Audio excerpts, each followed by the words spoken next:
8 schools from 2014 who will be offering veterinary medicine. So the newest member of the family is Surrey Veterinary School, who will be welcoming 25 students in the 2014 cohort.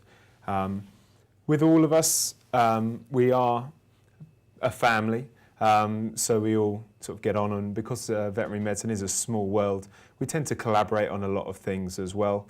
That said, I'm sure you speak to Glasgow, Edinburgh, or whomever it might be at the fair here today, and we'll all say we're the best. And the reason for that is because for ourselves, we're proud to represent those particular schools and colleges. But the question you should be asking is, which is the best for me? Because we're all accredited with the exception of Surrey, with the Royal College of Veterinary Surgeons, who's the governing body of the UK. The reason Surrey aren't accredited at the minute is because with medical programmes you have to graduate a cohort before it can be accredited. So that basically means the Royal College will assess the graduates that Surrey are graduating when they get through to their final year, and then it is expected that they will get the RCVS accreditation, but just something to be aware of. Other things to be aware of in terms of accreditations: where do you want to take your degree? Do you want to work further afield than the UK? Do you want to work in mainland Europe, which again all of us are accredited by, the Commonwealth, Australasia, or are you thinking even further afield, so North America, for example? That might help to sort of decipher which schools or colleges you want to apply to. It might not. You might be looking at the UK, so you might be looking at all 8 of us. Obviously, another sort of thing to look at is the distance, how far a school is from home. Do you want to be within close vicinity so you can commute to the veterinary school? Do you want to be as far away from your family and friends as possible? So what's right for you? Things to just think about there. This is extremely basic, and there are lots of nuances between all of the various programmes offering veterinary medicine in the UK. Generally speaking, you'll first be introduced to the basic sciences, the anatomy and physiology, so the building blocks of veterinary medicine. Then you'll be introduced to the unhealthy animal or the paraclinical, and then you'll be introduced to the clinical. So when you're going on in clinics and shadowing veterinary surgeons, both externally and internally to the university you're studying at. So generally speaking, it's that sort of a process. That doesn't mean that there wouldn't necessarily be overlap between the various general sections within the programmes. I'm sure you're all aware it's an intense course, so the quickest time that you can qualify after leaving high school is 5 years. Cambridge is a 6-year programme. They have a forced intercalation, so you'll take a pause in your veterinary studies, do studies in another area, and when you graduate you'll get a BA in a particular subject, and you'll also have spent 5 years doing veterinary medicine. But mentioning about the intense programme that all veterinary medicine courses are, one of the reasons for that is because you have to do a lot of placement. So it's obviously a very practical degree course because it's leading to a vocation. Within the first 2 years of any veterinary medicine programme, you need to do 12 weeks of animal handling placement.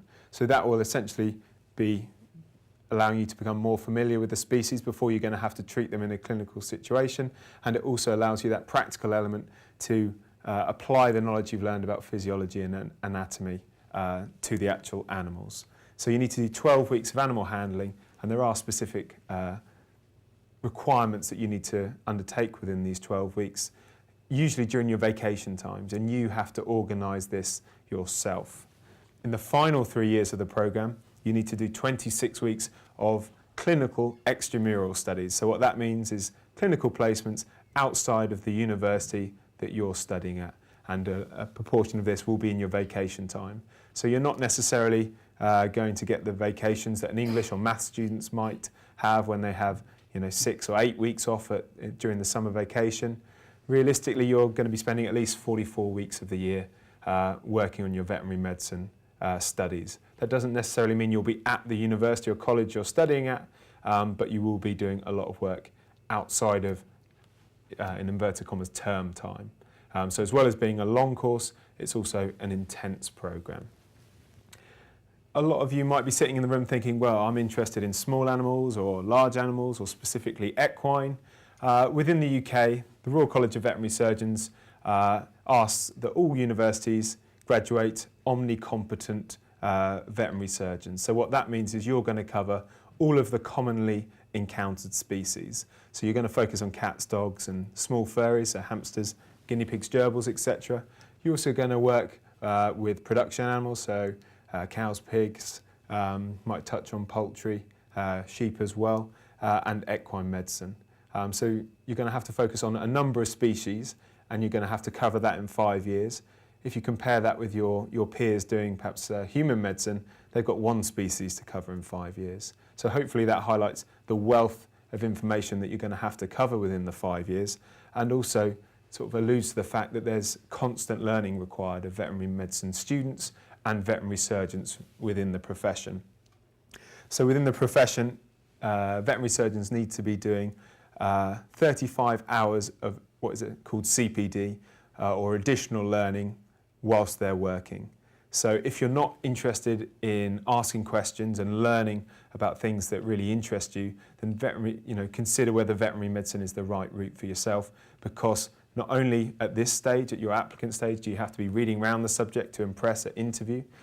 Within the programme, we will give you as much information as we can, but essentially we'll give you the skeleton which you're going to have to flesh out by doing the wider reading, by doing the independent learning. And the reason for we do it in the programmes, we are expecting you to demonstrate a certain aspect of this as an applicant, is because when you're in the profession, you're not going to have someone nagging you. You're going to have to go out and do additional learning, additional reading, whilst you're a practicing veterinary surgeon. So it's a very, very important trait to have, especially if you're applying to veterinary medicine.